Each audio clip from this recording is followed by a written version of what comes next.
I am part and parcel of God, wrote the man revered by Unitarian Universalists everywhere, Ralph Waldo Emerson. I am part and parcel of God. Have we ever stopped to think what he may have meant? You know, it may sound a little conceited to say, God and I are like this, you know. It's not Emerson inviting us into the realization that God does not exist outside the natural world, nor did God create us as separate from nature, or that even God can be perceived as an entity alone and outside of this unity of all things. God then becomes a name, simply a name for the oneness of it all. And like the Tao, once you try to fix God or fix Tao as an it, something identifiable that, let's say, looks like an old man in the sky, once that God is removed and is out there, you lose it. You lose it entirely. It cannot exist as separate from the whole. And Emerson further flushes this all out, or this concept that he writes so eloquently in The Oversoul. Within man is the soul of the whole, the wise silence, the universal beauty to which part and particle is equally related, the eternal one. I am part and parcel of God. Let me tell you a story. There's a Hindu boy who was sent forth to a wise teacher to learn about Brahman, or God. After several years, the lad returns home filled with pride over his knowledge. But his father, who happens to be a Hindu priest, is dismayed that the boy still does not understand the concept of Brahman. So he directs his son to dissolve a clump of salt into a pan of water and then proceeds to explain where the salt is. Being in solution, it's everywhere. The boy recognizes this, whereupon the father exclaims, like the salt hidden in the water, so is Brahman hidden in all the world. Brahman is all that which is really, really true. Brahman is you, my son.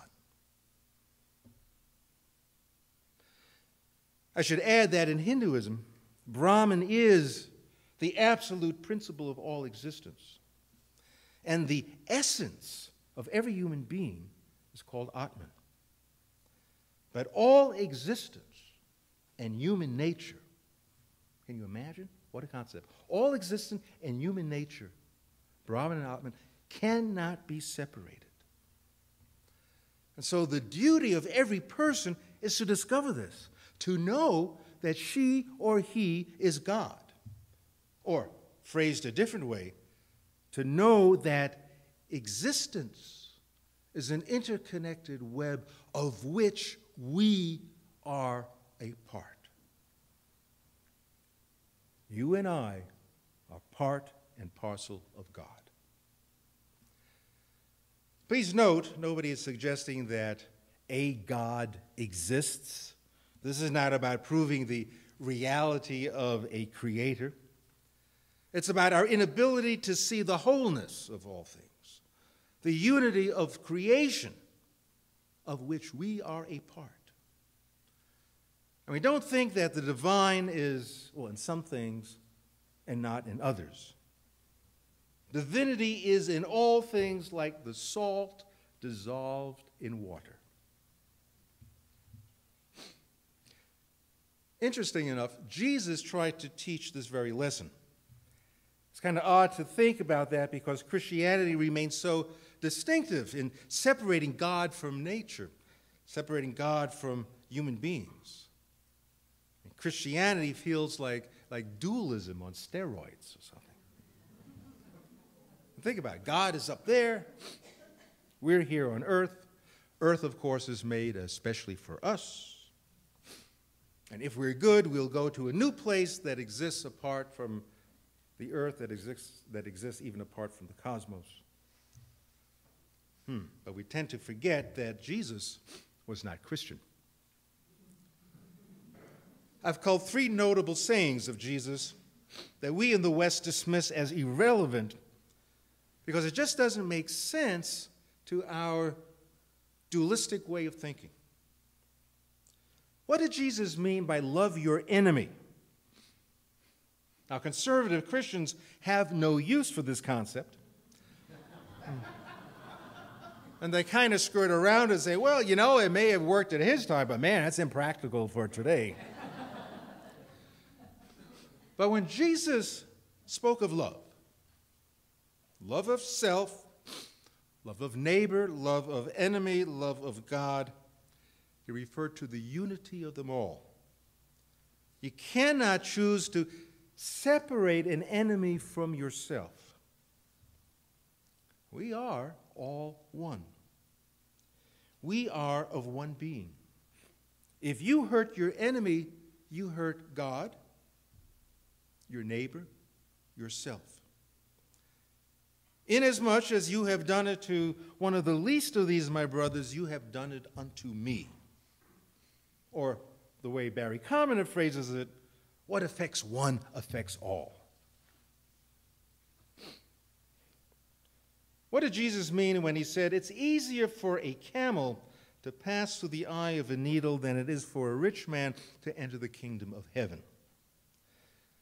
These words constitute a direct threat to today's gospel of wealth, where some preachers like to declare that God wants you to be rich. Oh, that's so convenient. Christians fail to understand Jesus. Jesus was teaching the same lesson as found in our reading this morning, that whirlpools are a part of the river of life. The river gets into trouble when we insist that our whirlpool is separate from the river's flow, and we begin accumulating stuff until the whirlpool gets so clogged that the whole process of life's flow becomes messy. And so likewise, Jesus warns us that accumulating wealth and stuff distracts us from life's flow, and we become selfish in trying to gain more wealth and protecting that wealth, which only works in separating us from the interconnected web of all existence, of which we are a part.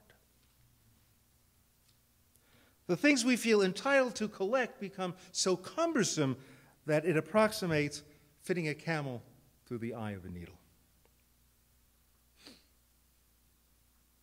In a similar vein, what does Jesus mean when he declares that those who would keep their lives shall lose them, and those who give up their lives willingly shall find them?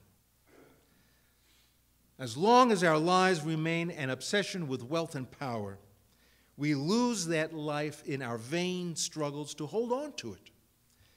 Yet by letting go of the, shall we call them, the accoutrements that we deem so vital in our lives, by letting go of this, we actually gain life. We gain life by living in union with the divine, or in the interconnected web of all existence, of which we are a part. Now, I don't want to end just there. I want to push the Unitarian envelope a little further. And I expect some pushback from you, and I hope there is pushback so we can engage in kind of a new kind of dialogue. In all of our liberal confusion about what spirituality actually means, and in our rational efforts to dismiss spirituality out of hand, I propose that our work as Unitarian Universalists involves spiritual work, understood as awakening to the integrated wholeness of all life. The more we integrate into our lives the wisdom that the same life and essence fills all creatures in nature, the more mature our spiritual development. Spirituality then means coming closer to the realization of our essential unity. That's what spirituality is. Just becoming aware of this incredible unity. I am part and parcel of God. Belief in a God is not the point. Recall the clump of salt dissolved in water. The lesson is that God is everywhere, including in us. And when we find ourselves estranged from our divine nature, our Buddha nature, the divinity, we must begin the spiritual practice of moving closer to a unified whole.